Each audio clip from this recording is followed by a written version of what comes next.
Lundi 26 janvier, un événement historique s'est produit sur le marché boursier. La valeur d'une seule entreprise a chuté de 600 milliards de dollars, un montant record. Cette entreprise, il s'agit d'NVIDIA. Et cette chute, elle a été déclenchée par ce qui semble être un événement mineur. Une semaine plus tôt, R1, un modèle IA similaire à O1 de ChatGPT, a été lancé. A priori, pas de quoi s'affoler parce que O1 a déjà des concurrents comme Claude. Mais R1 a amené plusieurs inquiétudes. La première, c'est qu'il n'a pas été développé par une entreprise américaine, mais par une entreprise chinoise, DeepSeek. Le deuxième problème, c'est que d'après les informations qui circulent, R1 a coûté un prix ridiculement bas par rapport à ce que des modèles comme O1 ont coûté à développer et à entraîner. On parle à ce moment-là dans la presse d'un coût inférieur à 6 millions de dollars, alors que le développement des modèles concurrents se chiffre en dizaines, voire centaines de millions de dollars. Troisième problème, d'un point de vue technique, R1 a été entraîné avec des puces NVIDIA datées, qui ont des performances bien moindres que les nouveaux composants sortis par NVIDIA et qui sont utilisés actuellement par OpenAI par exemple. Ce handicap technique est dû au fait que dans les dernières années, les États-Unis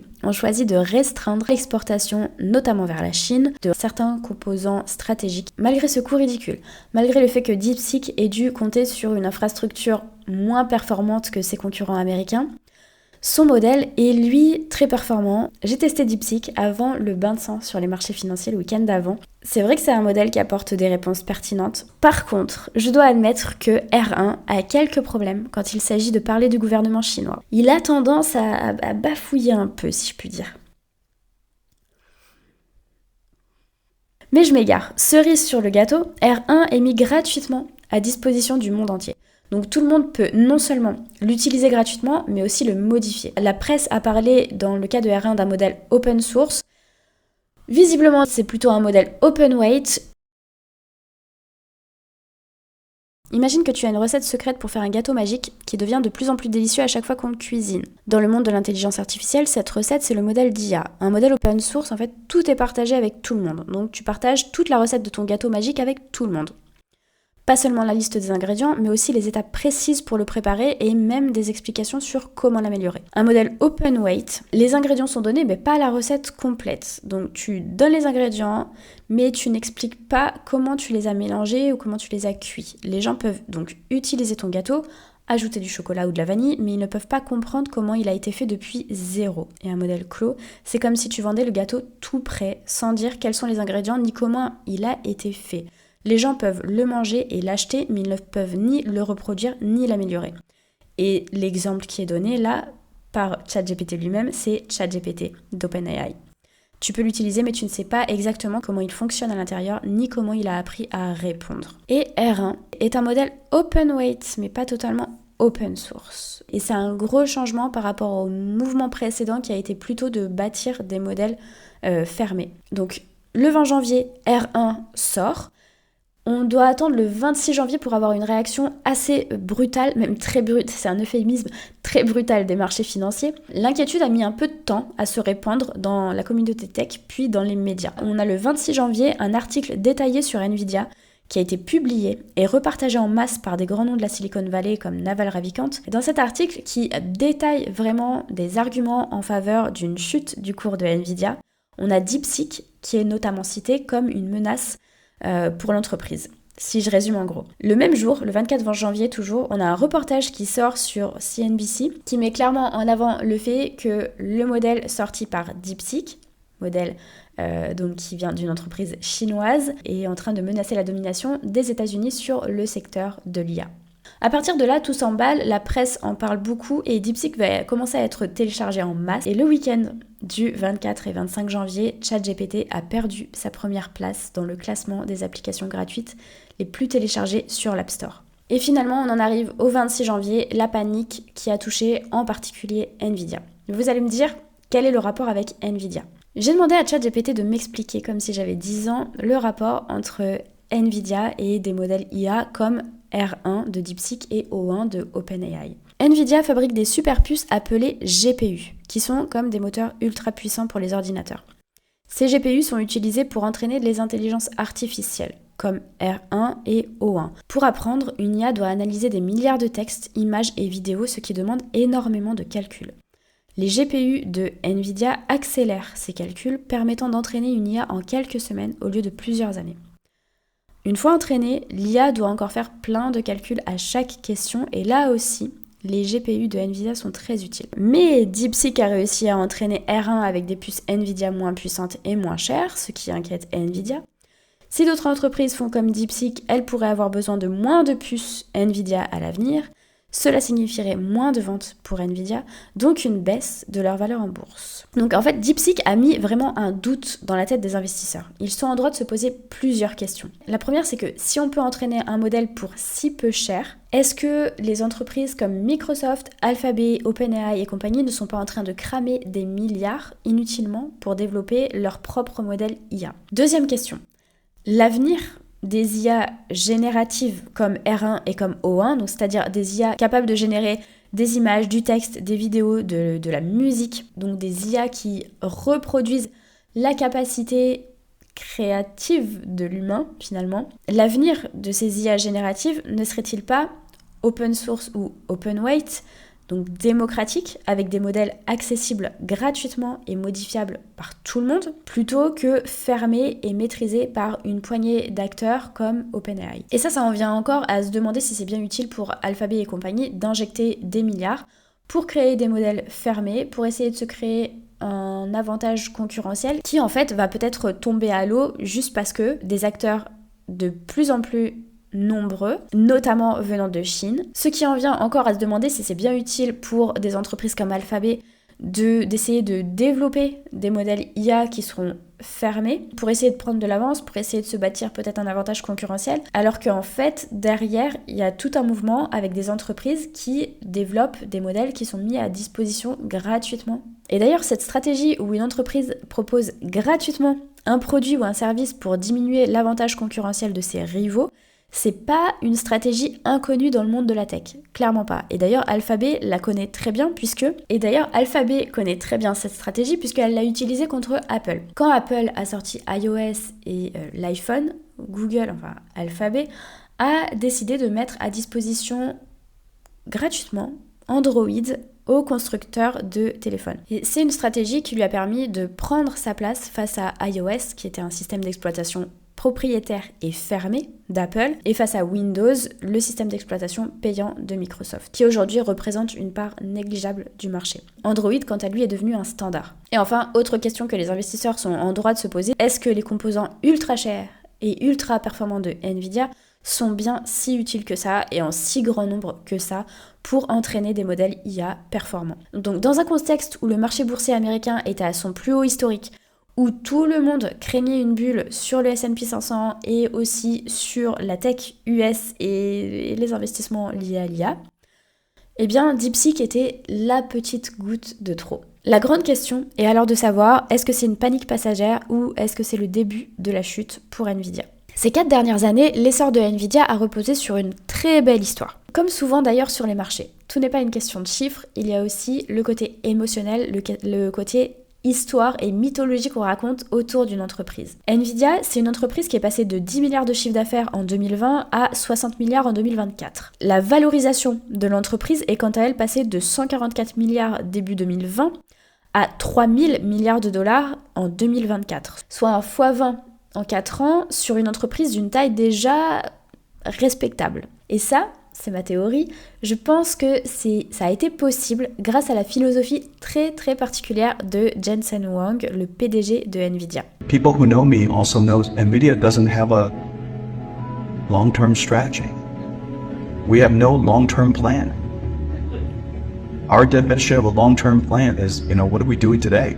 C'est selon moi cette flexibilité, ce côté j'ai pas de stratégie. Et c'est quoi votre stratégie? J'ai pas de stratégie, moi. C'est pour les gars qui n'ont pas confiance, les stratégies. Qui lui a permis de changer radicalement le positionnement de l'entreprise et l'histoire qu'on racontait autour de l'entreprise. Aux yeux du monde, en 4 ans, Nvidia est passé d'un fabricant de processeurs graphiques qui s'adresse surtout au marché du jeu vidéo à un leader sur le marché de l'IA, un marché en totale explosion. Mais comme dans toute belle histoire, il y a des péripéties et la dernière en date vient de Chine et de DeepSeek. Jusqu'au week-end du 25 janvier dernier, l'histoire elle était magnifique pour Nvidia, c'était un véritable conte de fées.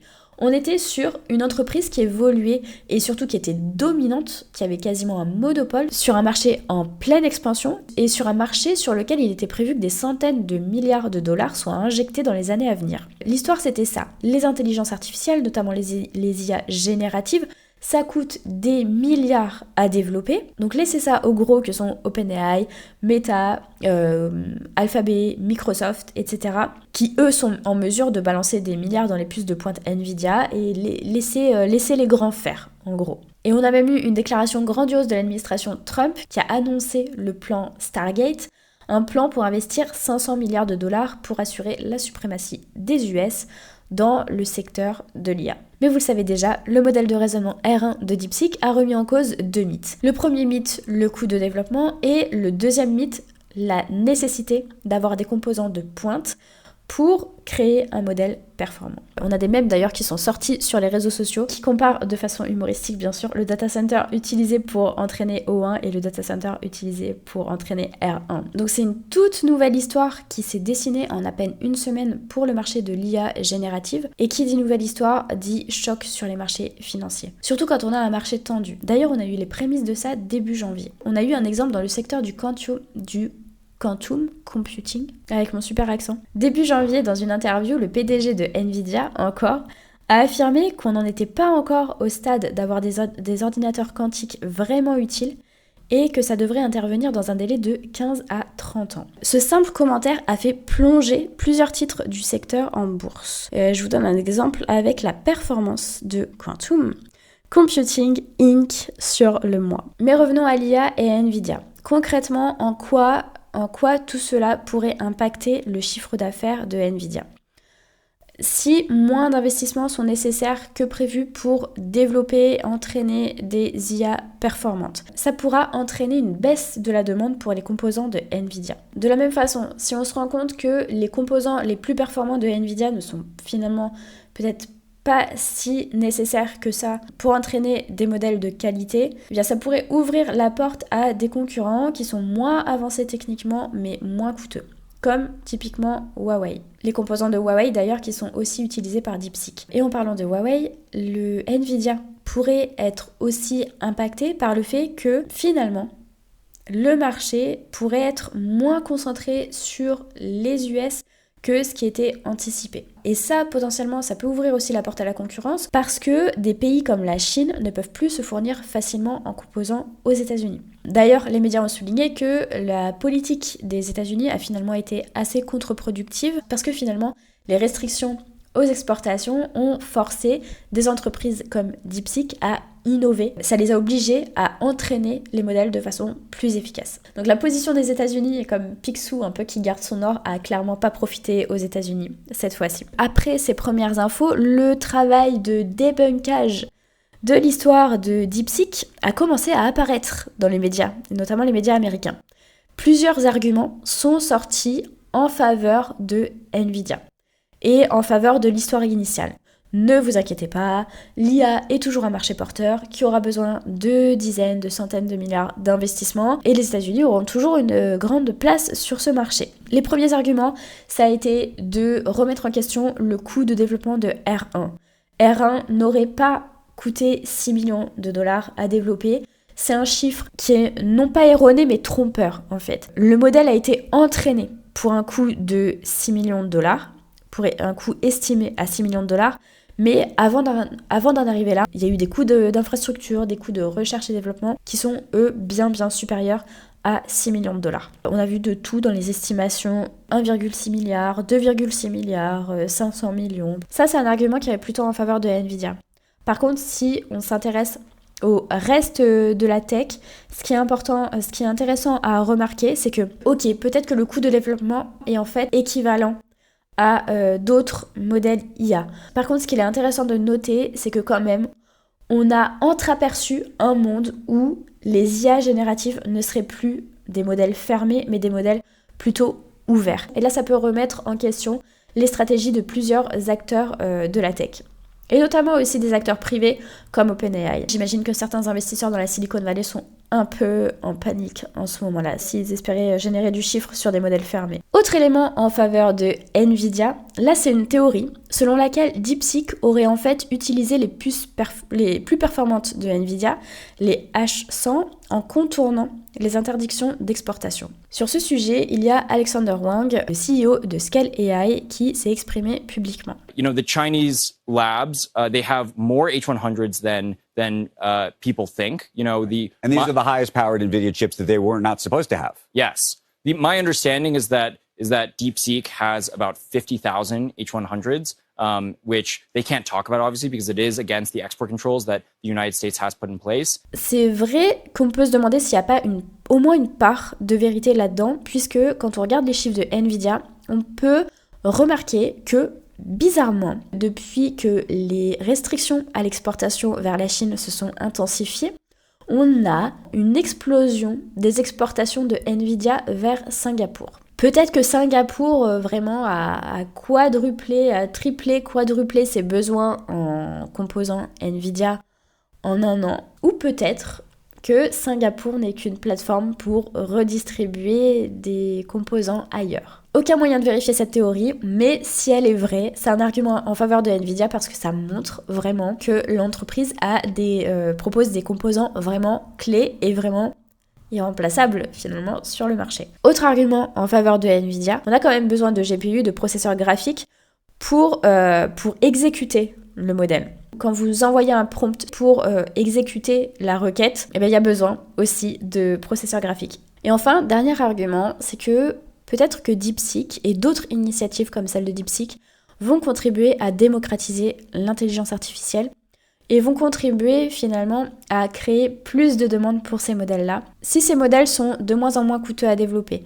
de plus en plus accessibles gratuitement, ça peut créer plus de demandes et donc plus de demandes pour les composants de Nvidia. À l'issue de tout ça, que faire avec l'action Nvidia ? Ce qui est certain, c'est que la valeur de Nvidia, elle est très élevée.